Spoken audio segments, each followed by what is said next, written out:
সিগারেটের সাথে মুসলমানের কোনো সম্পর্ক থাকতে পারে? সিগারেটের অভ্যাস আমাদের নাই তো? হ্যাঁ, এটা কিন্তু জাহান্নামের খাবার।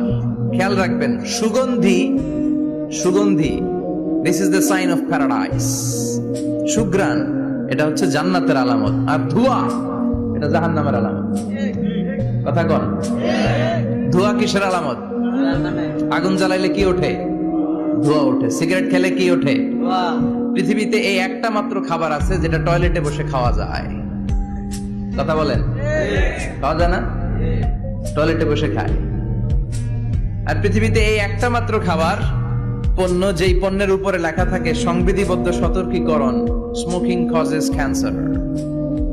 ধূমপান কর্কট রোগের কারণ, মানে ক্যান্সার রোগের কারণ। তার মানে এই পণ্যটা খেলে ক্যান্সার হয়। পৃথিবীতে আর কোন পণ্যের গায়ে এরকম লেখা থাকে না যে এটা খাইলে এই রোগ হয়। ফর এন এক্সাম্পল, বাজারে এক বিস্কুট আসছে। কি আসছে? এই বিস্কিটের গায়ে লেখা, এই বিস্কিট যদি কোনো বাচ্চা খায় ওই বাচ্চা ডায়রিয়াতে মারা যাবে, উপরে লেখা। কিনবেন? কথা বলেন, কি বলবেন? তোর বিস্কুট তুই খা, তোর বলা মরুক। কথা বলেন।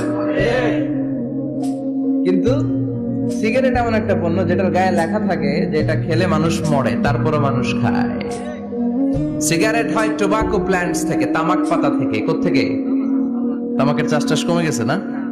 এটাতে আবার বেড়া টেরা দেয়া লাগে না, কারণ ছাগলও মুখ দেয় না। কথা বলেন। তো যেটাতে ছাগলও মুখ দেয় না, এটা কি মুমিন বান্দা মুখ দিতে পারে? জোরে বলেন। এই ধোয়ার কারণে আপনার লাংস শেষ হয়ে যাবে। লাং যেটা দিয়েছে আল্লাহ, ফুসফুস, এটা শেষ। এটার ভেতরে একটা পয়জন আছে, নিকোটিন। কি বলে? এই নিকোটিন আপনাকে শেষ করে দিবে। প্রতি বছর গোটা বিশ্বে এই নিকোটিনের কারণে হাজার হাজার মানুষ মরে যারা স্মোকিং করে।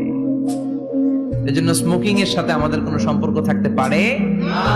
তো স্মোকিং তো অনেক পাতলা বিষয়। এখন স্মোকিং কে ছাড়িয়ে ইয়াবা, গাঞ্জা, মারিজুয়ানা, ফেন্সিডিল এগুলো আছে না নাই?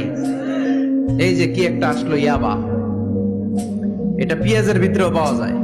মানে পেঁয়াজ ভেঙে এটার ভিতরে ইয়াবা নিয়ে আসে, আলু কাইটার ভিতরে ইয়াবা নিয়ে আসে, লাউয়ের ভিতরে ইয়াবা বইরা নিয়ে আসে।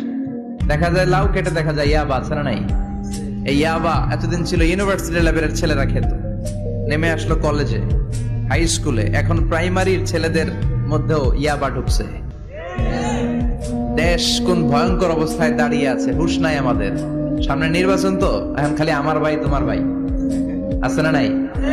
খবরদার, যোগ্য, সৎ, ইসলামপন্থী লোক দেখে আমরা নির্বাচনে ভোট দিব। চিল্লায় বলেন ঠিক কিনা?